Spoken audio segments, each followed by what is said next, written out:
Di balik riuhnya kota Jakarta Timur yang tak pernah tidur, ada api yang tersembunyi, api yang siap membakar lebih dari sekadar gedung dan kendaraan, api yang menyulut ketegangan antara aparat dan kekuatan gelap yang menguasai jalanan.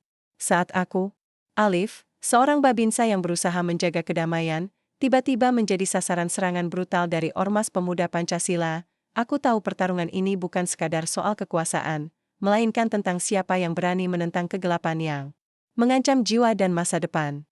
Tapi, apa yang terjadi ketika musuh terbesar justru adalah seseorang yang dulu kuanggap sahabat? Namaku Alif, seorang babinsa di wilayah Jakarta Timur. Tugasku sederhana di atas kertas, menjaga keamanan lingkungan, membina masyarakat, dan memastikan tak ada yang keluar jalur. Tapi hidup di kota ini, dengan semua kerumitannya, membuatku sadar bahwa pekerjaan ini lebih dari sekadar seragam dan laporan harian. Ini adalah tentang hati, dan terkadang, tentang nyawa. Sudah lebih dari 5 tahun aku ditugaskan di wilayah ini. Lingkungan padat penduduk, banyak pendatang, dan perlahan mulai tumbuh semacam kerajaan liar yang tak pernah tercatat dalam peta resmi pemerintah. Di balik ganggang sempit dan warung kopi pinggir jalan, hidup sekelompok orang yang tak takut siapapun. Bahkan pada negara, mereka menyebut dirinya ormas. Tapi yang mereka jaga bukanlah nilai, melainkan wilayah kekuasaan. Dan sayangnya, semakin hari, keberadaan mereka bukan makin kecil, tapi makin kuat.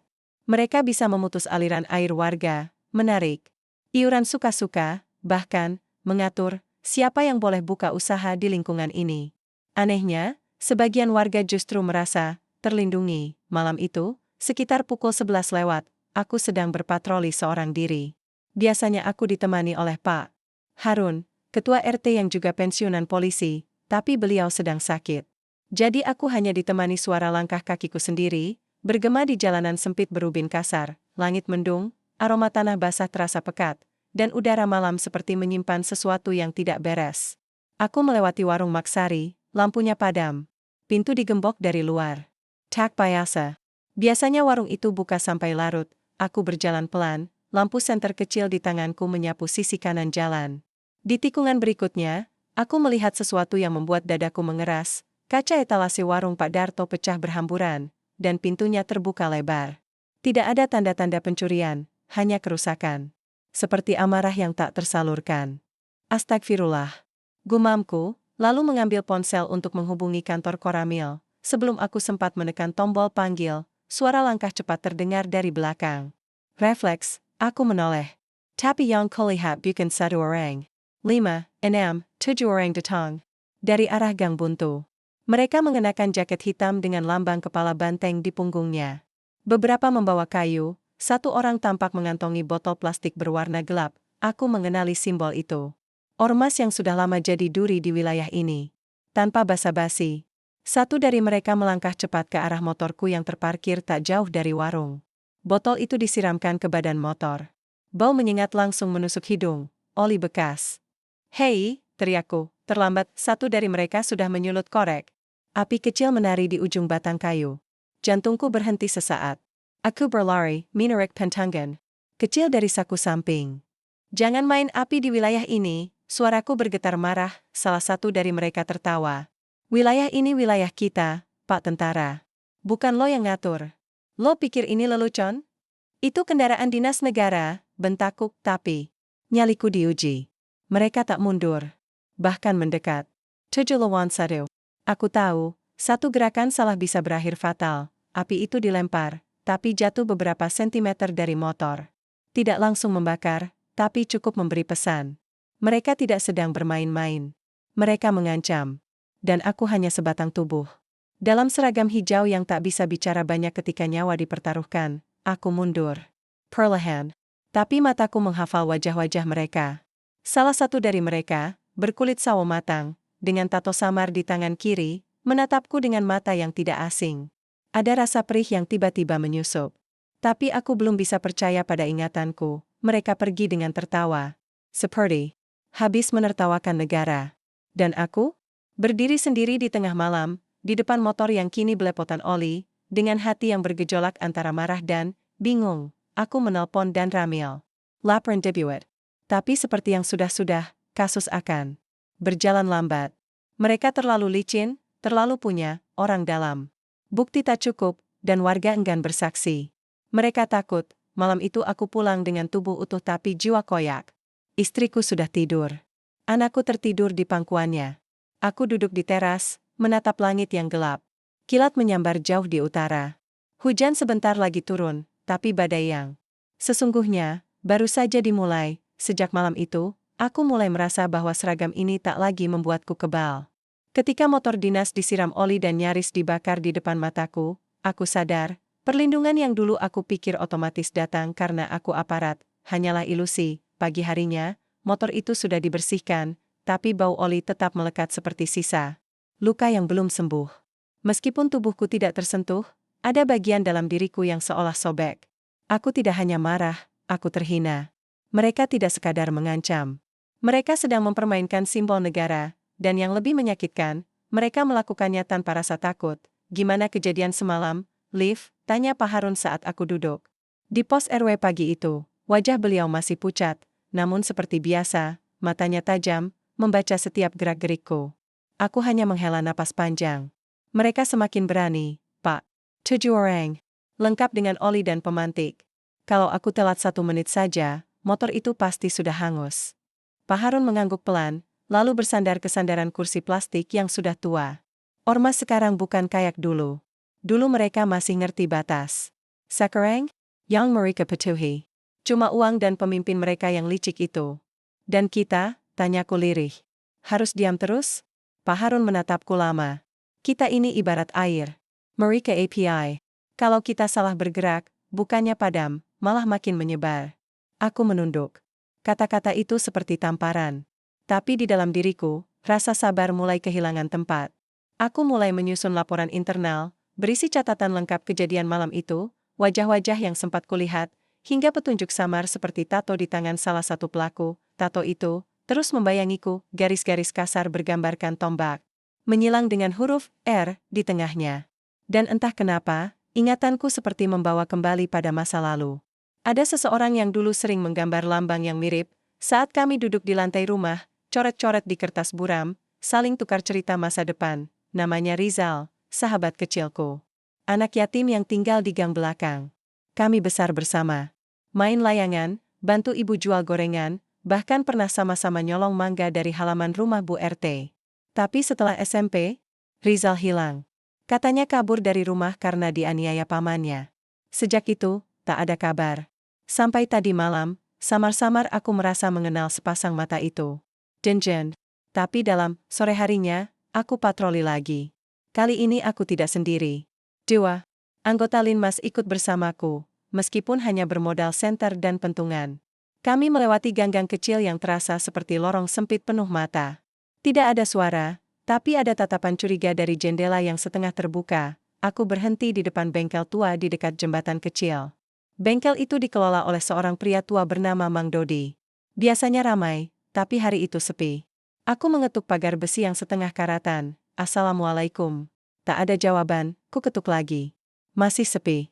Tapi aku bisa mendengar suara gesekan dari dalam. Seperti seseorang sedang buru-buru menyembunyikan sesuatu. Aku memberikan isyarat ke Linmas untuk berjaga di pintu belakang. Perlahan, aku mendorong pintu depan yang tak terkunci.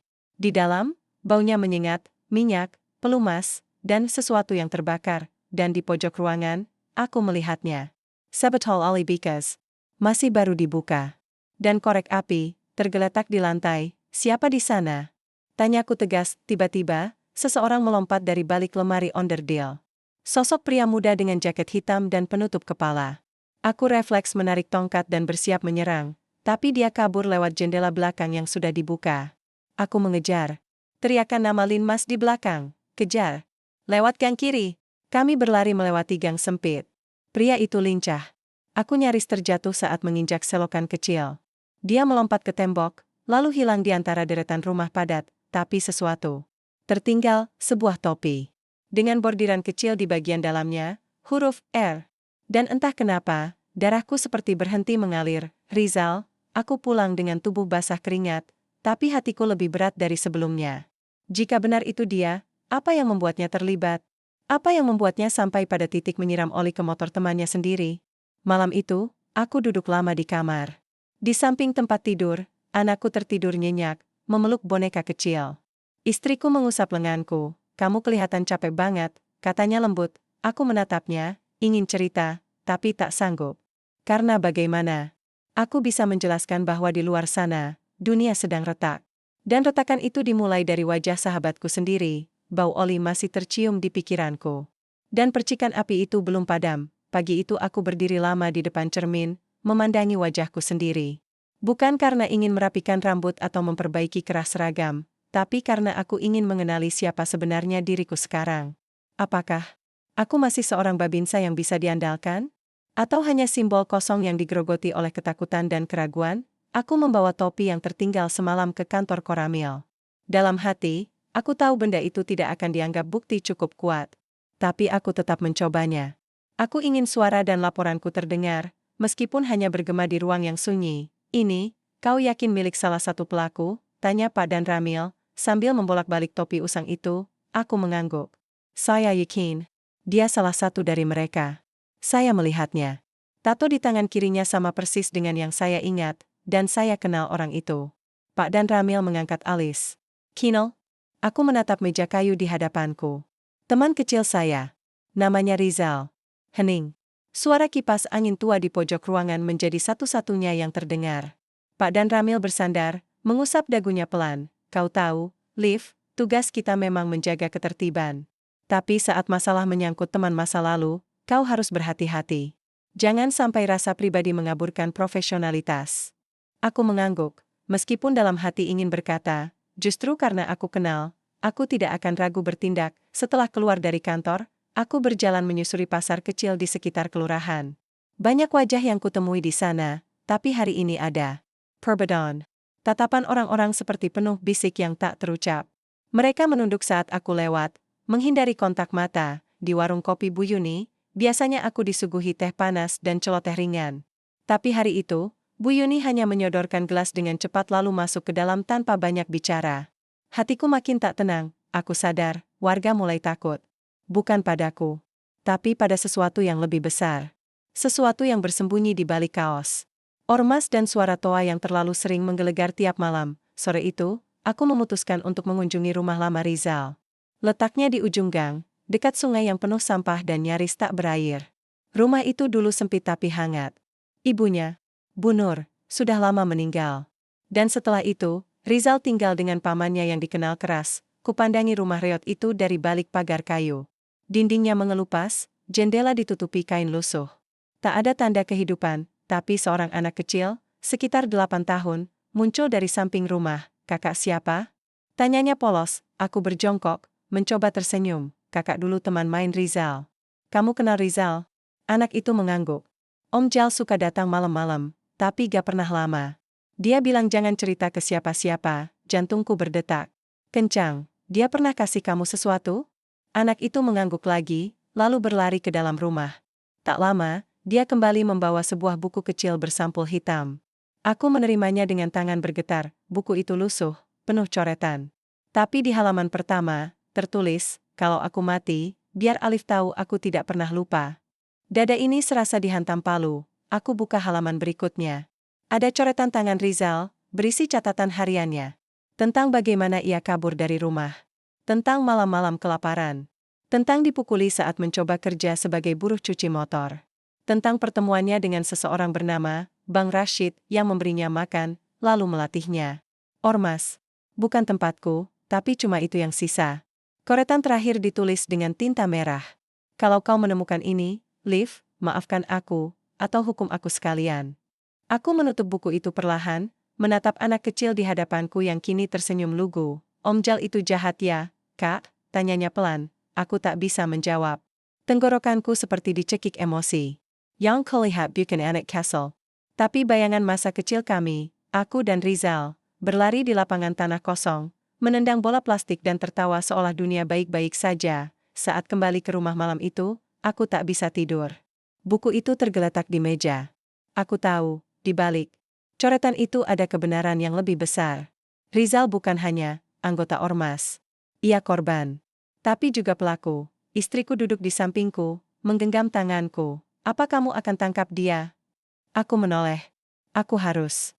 Tapi bukan untuk membalas. Untuk menyelamatkan dia. Dan mungkin, untuk menyelamatkan diriku sendiri dari luka yang tak terlihat ini. Malam itu, setelah aku membaca catatan Rizal yang lusuh, pikiranku hanyut ke masa lalu.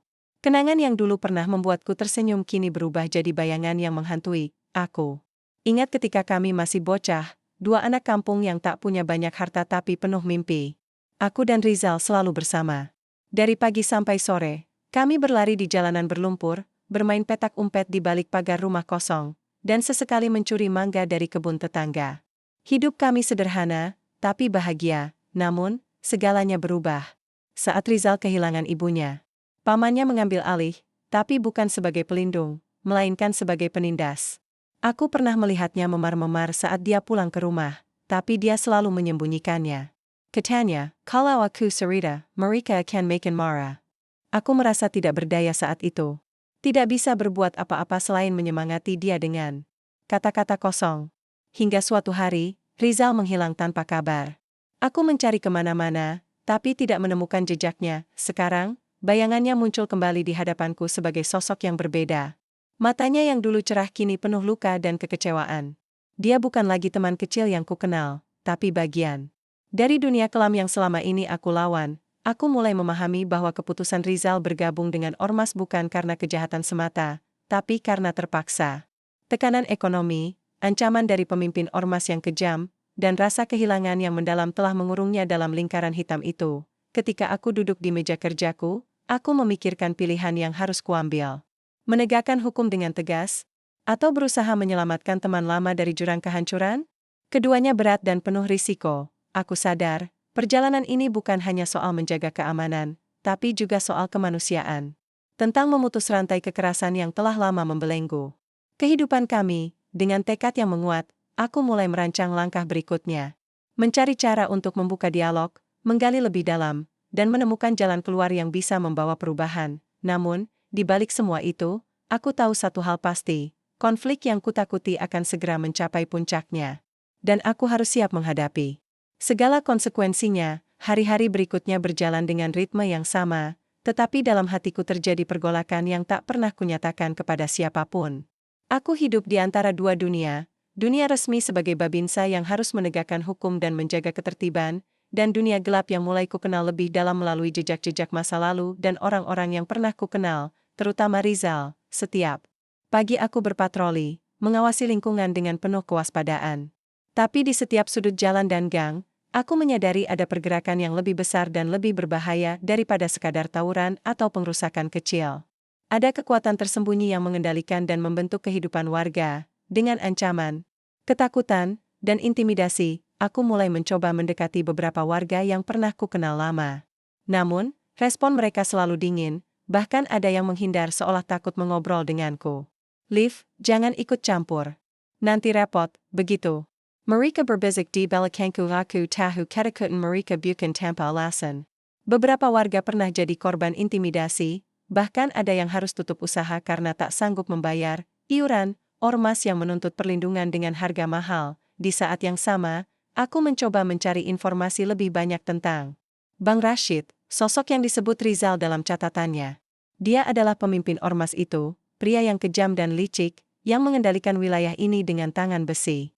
Informasi sulit didapat, tapi aku berhasil menemukan beberapa petunjuk dari para tukang ojek dan pedagang kaki lima. Mereka bilang Bang Rashid bukan hanya menjalankan bisnis biasa. Dia punya jaringan yang kuat hingga aparat keamanan, bahkan politikus lokal. Kalau berani lawan, siap-siap aja, dihilangkan, kata seorang tukang ojek sambil menunduk. Aku menggenggam secari kertas berisi nama dan alamat yang didapat dari sumber terpercaya. Aku harus berhati-hati. Sebuah langkah salah bisa berakibat fatal. Malam itu, aku memutuskan untuk menghubungi seorang wartawan lokal yang sudah lama aku kenal. Dia dikenal berani mengungkap kasus korupsi dan kekerasan di wilayah Jakarta Timur. Aku butuh dukungan dan bantuan untuk membawa kasus ini ke permukaan tanpa membuat risiko yang tak perlu. Liv, aku tahu ini berat. Tapi kita tidak bisa terus diam. Kalau tidak, mereka akan terus menang dan merusak hidup warga. Katanya dengan suara tegas saat kami bertemu di sebuah warung kopi kecil. Aku mengangguk. Aku tahu, aku sedang berada di jalan yang berbahaya. Tapi aku tidak bisa mundur, aku harus melangkah lebih jauh. antara menegakkan hukum dan menyelamatkan teman lama, antara menjaga keselamatan keluargaku dan menghadapi kekuatan gelap yang mengancam. Malam itu, aku pulang dengan tekad bulat. Perjuangan sesungguhnya baru akan dimulai. Malam itu, udara Jakarta Timur terasa semakin pengap, seperti menahan napas sebelum meledak. Aku berdiri di depan rumah, menatap langit kelam yang terpotong oleh bayang-bayang gedung tinggi. Dalam benakku, ribuan pertanyaan berputar. Apakah aku siap menghadapi apa yang akan terjadi? Setelah pertemuan dengan Sari, wartawan yang berani dan cerdas, aku mulai merasakan gelombang perubahan yang akan mengoyak keseimbangan yang selama ini kubela. Informasi yang kami kumpulkan sudah cukup untuk membongkar jaringan ormas yang selama ini bermain di bawah radar. Namun, yang paling membuat dadaku sesak adalah fakta bahwa orang yang paling kuperangi, Rizal, adalah korban sekaligus pelaku yang terjebak dalam pusaran kekerasan. Aku tahu bahwa di balik mata dinginnya, masih tersimpan luka masa kecil yang sama yang dulu kami bagi bersama. Hari demi hari aku terus memantau pergerakan kelompok itu. Mereka semakin agresif, bahkan tak segan melontarkan ancaman langsung kepadaku. Pesan singkat berisi kata-kata kasar dan ultimatum berulang kali muncul di ponselku. Tapi aku tetap tegar. Ini bukan hanya tentang diriku, tapi tentang masa depan lingkungan ini. Suatu malam, saat aku berpatroli seorang diri, suara gaduh terdengar dari ujung gang. Kupacu langkahku menuju sumber suara. Di sana, sekelompok anggota ormas sedang menganiaya seorang pria yang terjatuh lemah di tanah. Aku mengenali pria itu sebagai salah satu warga yang sering protes terhadap mereka. Tanpa ragu, aku turun tangan. "Berhenti, lepaskan dia." Mereka menoleh dan menatapku dengan tatapan penuh kebencian. Seorang di antara mereka mengacungkan botol kosong sambil berkata, "Kau yang berani ikut campur, Babinsa." Namun, aku tidak mundur. Dengan sigap aku mengangkat tongkat pentungan dan mengusir mereka. Mereka kabur dengan teriakan ancaman. Warga yang menyaksikan kejadian itu mulai keluar dari rumah, ragu tapi berharap. Setelah itu, aku membawa pria itu ke pos terdekat dan memberinya pertolongan. Rasa lega dan marah bercampur dalam dadaku. Aku tahu, titik api konflik ini mulai menyala semakin besar. Malam itu, ponselku bergetar. Pesan masuk dari nomor tak dikenal. "Kalau kau terus melawan, bukan hanya motormu yang akan terbakar, Alif." Aku menatap layar ponsel dengan mata membara. Aku tidak akan mundur. Tapi aku juga tahu, risiko yang kutanggung bukan hanya untuk diriku sendiri, keluargaku, teman-temanku, dan seluruh lingkungan menunggu bagaimana aku bertindak dalam gelap. Malam, aku berjanji pada diri sendiri, aku akan mengakhiri kekerasan ini, apapun yang terjadi. Karena ini bukan hanya perang antara aparat dan ormas, ini adalah perang untuk keadilan, untuk masa depan yang lebih baik. Sejak ancaman itu datang, langkahku terasa semakin berat. Aku sadar bahwa permainan ini sudah melewati batas. Samuel Young. Kukerjakan selama ini tidak hanya mempertaruhkan karir, tapi juga nyawa dan masa depan keluargaku. Di satu sisi, aku harus tegas demi menegakkan hukum. Di sisi lain, aku harus mempertimbangkan bagaimana menyelamatkan Rizal, teman masa kecil yang kini terperangkap dalam jerat kekuasaan dan kekerasan. Pikiran ini terus mengusikku di sela-sela pekerjaan. Setiap malam, bayang-bayang Rizal muncul. Dengan wajah penuh luka, menyimpan rahasia yang tak mampu ia ceritakan pada dunia. Aku mencoba menghubunginya lewat perantara, berharap bisa berbicara langsung, mencari jalan keluar yang tak melibatkan kekerasan, tapi tak mudah. Rizal sudah berubah. Ia menjadi sosok yang dingin dan tertutup. Dalam beberapa pertemuan singkat yang kami lakukan secara diam-diam, aku melihat bagaimana tekanan dan ancaman dari Bang Rashid membekukan hatinya. Ia bercerita tentang bagaimana ia harus melindungi adik kecilnya, yang kini menjadi alasan utamanya bertahan dalam dunia ormas. Di satu titik, Rizal menatapku dengan mata yang penuh konflik. "Olive, kau tidak tahu apa yang kurasakan. Jika aku keluar, bukan hanya aku yang mati, tapi keluargaku juga." Suaranya bergetar, tapi penuh tekad. Aku mengangguk perlahan, memahami beban yang ia pikul. Namun, aku tahu bahwa jalan ini harus dilalui. Kalau tidak, kekerasan dan ketakutan akan terus meracuni lingkungan ini. Sementara itu, tekanan dari ormas semakin meningkat. Aku dan keluargaku mulai merasakan dampaknya.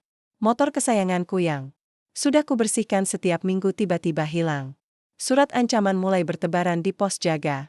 Bahkan suatu malam, seseorang menggeruduk rumah kami, mengirim pesan jelas agar aku mundur. Namun, aku tidak gentar.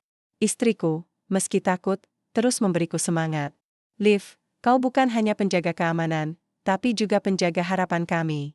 Aku menarik napas dalam-dalam, menguatkan diri. Pilihan ada di tanganku. Aku harus mencari cara untuk memutus rantai kekerasan ini, sekaligus menyelamatkan teman yang pernah kulihat tumbuh bersama. Tapi apakah aku mampu? Apakah aku bisa menyeimbangkan antara tugas dan persahabatan yang sudah lama hilang? Malam itu, aku memandang kota dari jendela rumah. Lampu-lampu jalan berkelap-kelip, seolah menjadi saksi bisu perjuangan yang belum selesai. Aku tahu, besok adalah hari yang menentukan. Titik balik yang akan mengubah segalanya. Malam itu, gelap Jakarta Timur terasa lebih pekat dari biasanya. Angin dingin berhembus tanpa arah, menyisir reruntuhan dan jalanan kecil yang menjadi saksi bisu pergulatan yang selama ini terjadi.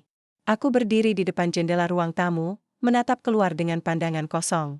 Lampu jalan yang berkelap-kelip seperti bintang kecil yang berusaha mengusir gulita, tapi aku tahu, api yang paling berbahaya bukanlah api yang terlihat oleh mata, melainkan api yang membakar dalam diam, tersembunyi di balik senyuman, janji kosong, dan ketakutan yang memenjarakan. Ku jemput napas panjang. Semalam, sebuah pesan masuk lagi di ponselku, berisi ultimatum yang tak bisa diabaikan. Berhenti mengusik, atau kami akan habisi semuanya. Kau, keluargamu, temanmu. Aku tahu ini bukan ancaman kosong. Mereka sudah memulai. Tapi aku juga tahu, jika aku mundur, mereka menang. Dan mereka akan terus menguasai wilayah ini dengan kekerasan dan ketidakadilan. Di ruang sebelah, istri dan anakku tidur lelap. Aku mendengarkan napas mereka yang tenang, dan itu memberiku kekuatan. Aku berjanji dalam hati, aku akan melindungi mereka, sekaligus menuntaskan tugas ini, walau harus mengorbankan apapun. Pagi itu aku bertemu dengan Sari di sebuah warung kopi kecil di pinggir jalan. Matanya yang tajam dan penuh semangat membuatku yakin, aku tak sendirian dalam perjuangan ini. Kita sudah kumpulkan bukti yang cukup, katanya dengan suara rendah tapi mantap. Foto-foto, video, rekaman percakapan, semua menunjukkan bagaimana ormas itu menjalankan terornya. Aku mengangguk, merasakan ada secercah harapan. Tapi aku tahu, ini juga berarti mereka akan makin gencar menyerang. Apa langkah selanjutnya? Tanyaku, kita akan laporkan ke atasanmu dan polisi yang bisa dipercaya. Tapi kita harus hati-hati, karena banyak yang sudah dibeli oleh ormas itu, jawab Sari. Aku menelan ludah. Dunia memang keras dan licik, kami sepakat untuk membuat sebuah laporan resmi ke Koramil, sekaligus mengatur strategi agar tidak terjebak dalam perangkap yang sudah mereka siapkan. Namun, aku tak bisa menghilangkan rasa takut akan keselamatan. Rizal, aku kembali menyambangi Rizal, mencoba membuka jalan komunikasi. Aku ingin meyakinkan dia untuk keluar dari ormas itu dan mencari perlindungan. Aku bertemu dia di sebuah rumah kontrakan kecil yang kumuh di pinggiran kota. Wajahnya tampak lelah, tapi sorot matanya masih menyimpan kemarahan dan kepedihan. Kau serius, Liv? Kau yakin aku bisa keluar dari sini hidup-hidup? Tanyanya sambil menatap lurus ke mataku. Aku mengangguk. Aku akan bantu sebisaku. Tapi kau harus percaya. Rizal terdiam sejenak, lalu suaranya menjadi lirih. Aku takut. Olive, aku takut jika aku pergi, mereka akan membalas bukan hanya padaku, tapi pada adikku. Aku tahu, itu adalah ketakutan terbesar yang mengunci Rizal dalam lingkaran kekerasan ini. Aku tak ingin kehilangan dia seperti dulu. Kita akan buat rencana yang aman, kataku. Kita tidak akan membiarkan mereka mengancam keluargamu. Dia mengangguk pelan, tapi aku tahu ini bukan keputusan mudah baginya. Kami berdua tahu, untuk keluar dari dunia ini, kami harus menghadapi perang yang jauh lebih besar daripada sekadar pertarungan fisik. Hari-hari berikutnya dipenuhi dengan ketegangan dan kecemasan yang semakin memuncak. Ancaman datang bertubi-tubi. Pos jaga kami diserang. Bahkan beberapa anggota ormas menyebar fitnah tentangku agar masyarakat semakin menjauh. Namun, aku tidak menyerah. Bersama Sari dan beberapa rekan yang masih bisa dipercaya, aku terus mengumpulkan bukti, merencanakan langkah hukum, dan menguatkan jaringan dukungan di lingkungan sekitar. Suatu malam, ketika aku sedang pulang dari patroli, aku melihat sesuatu yang membuat darahku mendidih. Sebuah motor terbakar di ujung gang, di depan rumah salah satu warga yang sering protes terhadap ormas. Api menjulang tinggi, menerangi wajah-wajah yang berdiri mengelilingi dengan ekspresi puas dan penuh kemenangan. Aku mengenali beberapa pelaku dari anggota ormas itu, hatiku berdebar keras. Aku tahu ini adalah peringatan paling nyata. Mereka tak segan menggunakan kekerasan terbuka untuk menakut-nakuti dan mempertahankan kekuasaan mereka. Aku segera menelpon polisi dan pemadam kebakaran, lalu mengamankan lokasi agar warga tidak panik. Di Tengah kerumunan, aku menangkap pandangan seseorang yang membuat jantungku berhenti sejenak. Rizal. Ia berdiri di sudut, wajahnya tak bisa menyembunyikan perasaan campur aduk, antara ketakutan, penyesalan, dan mungkin sesuatu yang lebih dalam. Seperti harapan yang tersembunyi, aku tahu saat itu, kami telah berada di persimpangan terberat. Antara keadilan dan pengkhianatan, antara persahabatan dan kewajiban. Malam harinya, aku duduk bersama Rizal di sebuah warung kecil yang hampir tutup. Suasana sunyi kecuali suara jangkrik dan bisikan angin, kau tahu, Liv, aku benci apa yang kau lakukan, katanya pelan. Tapi aku juga benci menjadi lemah. Aku menatapnya, mencoba menghapus segala rasa sakit yang terbaca di matanya. Tidak ada yang lemah saat berjuang untuk keluar dari kegelapan, Rizal. Kau masih punya kesempatan. Dia menatapku lama, lalu menggenggam tanganku erat. Aku ingin keluar. Tapi aku takut mereka akan membunuhku. Aku tak mau keluargaku jadi korban. Aku merasakan beratnya beban yang dipikul temanku itu. Aku tahu, ini bukan sekedar keberanian, tapi juga pengorbanan, kita akan cari cara. Bersama. Aku tidak akan membiarkanmu menghadapi ini sendiri. Kami berdua tahu, besok akan menjadi hari yang menentukan. Puncak dari perjuangan yang telah kami mulai. Aku mempersiapkan diri untuk menghadapi badai yang akan datang, dengan segala risiko dan konsekuensinya. Keesokan harinya, rencana kami mulai berjalan. Dengan dukungan beberapa anggota kepolisian yang bisa dipercaya dan Sari yang terus menyiapkan bukti-bukti, kami berusaha melakukan penggerebekan terhadap markas ormas. Namun, seperti yang aku duga, mereka sudah mendapat informasi sebelumnya. Penggerebekan berubah menjadi baku tembak kecil dan kerusuhan di jalanan. Suara sirene dan teriakan bersahutan memecah sunyi pagi itu. Aku berdiri di garis depan, mencoba mengendalikan situasi. Aku melihat Rizal berdiri di sampingku, wajahnya tegang tapi ada kilatan harapan di matanya. Saat situasi mulai membaik, aku tahu bahwa ini baru permulaan. Puncak konflik belum selesai, dan jalan kami masih panjang.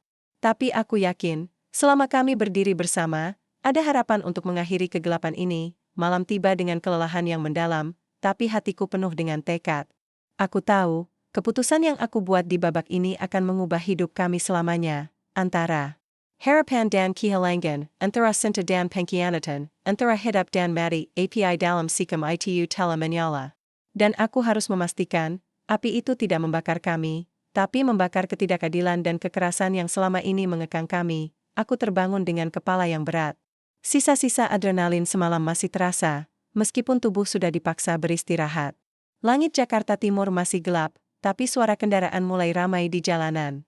Semilir angin membawa aroma hujan yang belum turun, seolah memberi tanda akan sesuatu yang besar akan terjadi. Pikiran tentang peristiwa semalam terus menghantui.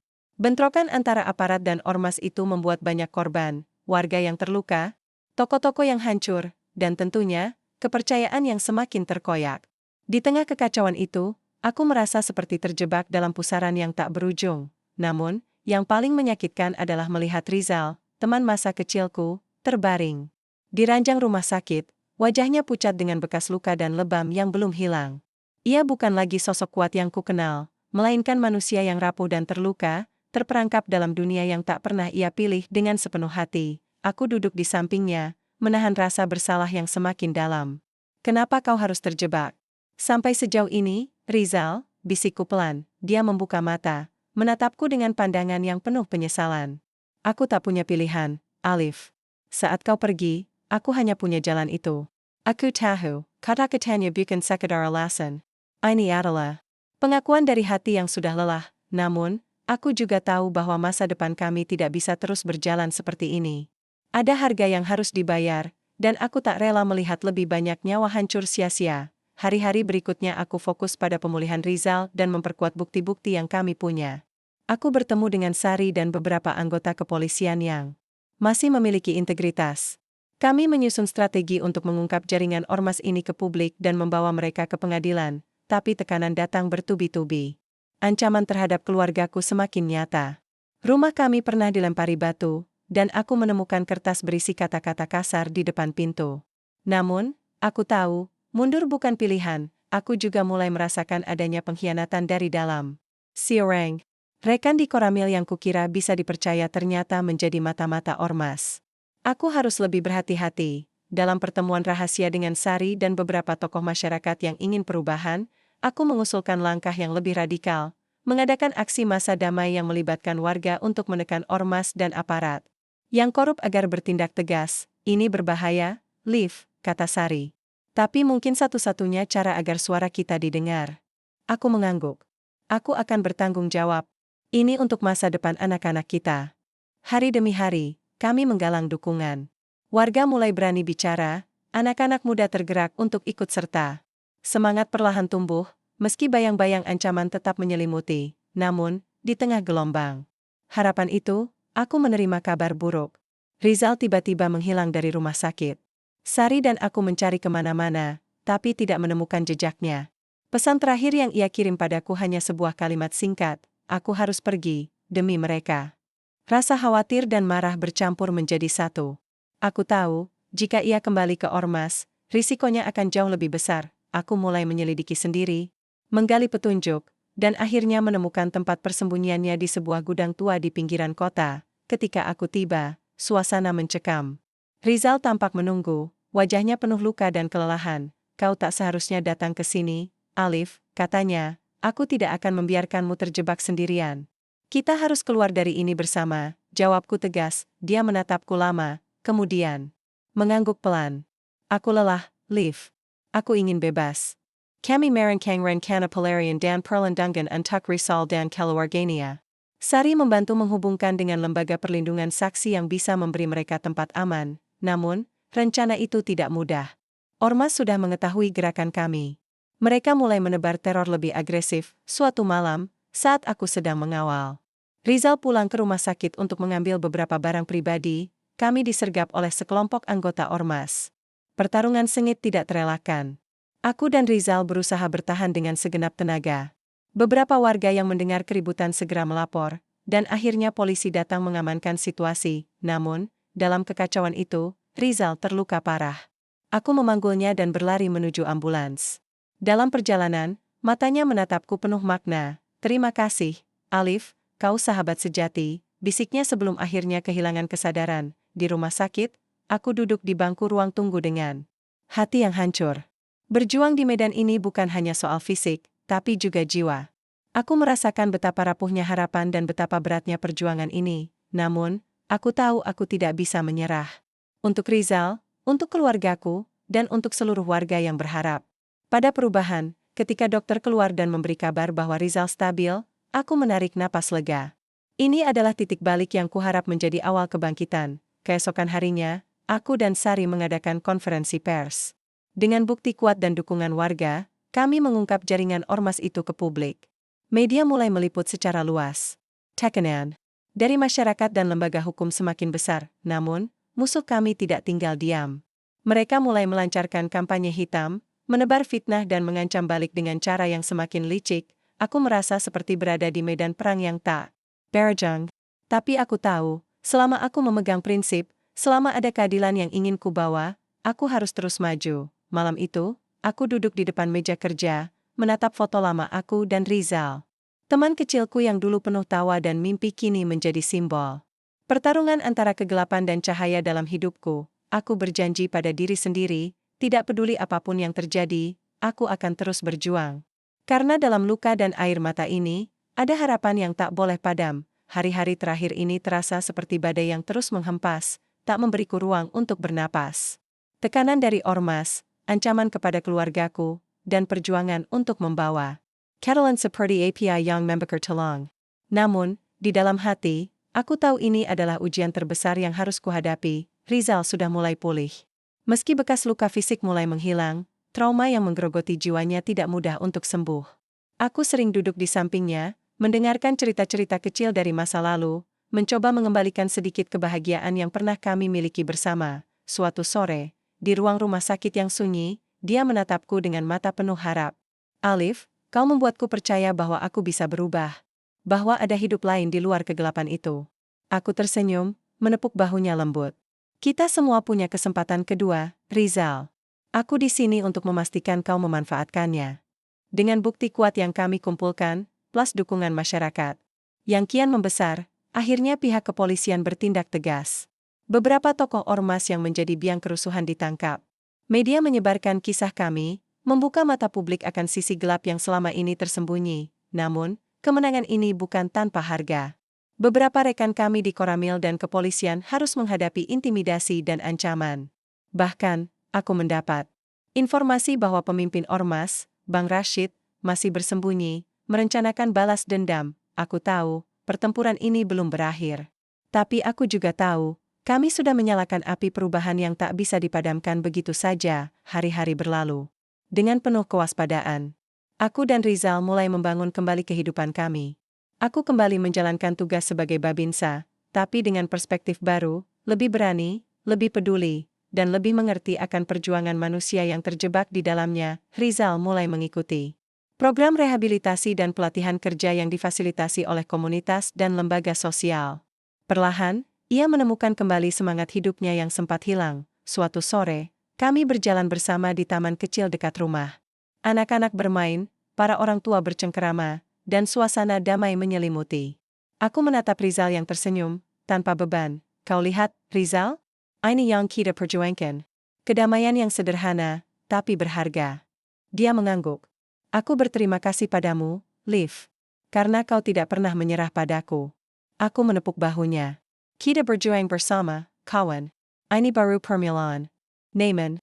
Di balik ketenangan itu, aku sadar perjuangan kami adalah bagian dari cerita yang jauh lebih besar. Kisah tentang keadilan, keberanian, dan harapan di tengah kegelapan yang seringkali menyelimuti kota ini. Aku belajar bahwa menjadi Babinsa bukan hanya soal menjaga keamanan, tapi juga menjadi jembatan penghubung antar warga, menjadi teman dan pelindung yang tulus. Aku tahu, akan selalu ada tantangan dan konflik yang menghadang.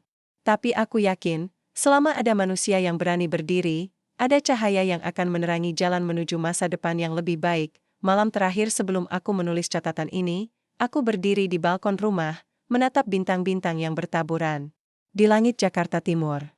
Aku teringat perjalanan panjang yang telah kami lalui, mulai dari kegelapan dan kerusuhan, sampai pada harapan dan kebangkitan. Aku menghela napas panjang, merasakan damai yang sulit diungkapkan dengan kata-kata.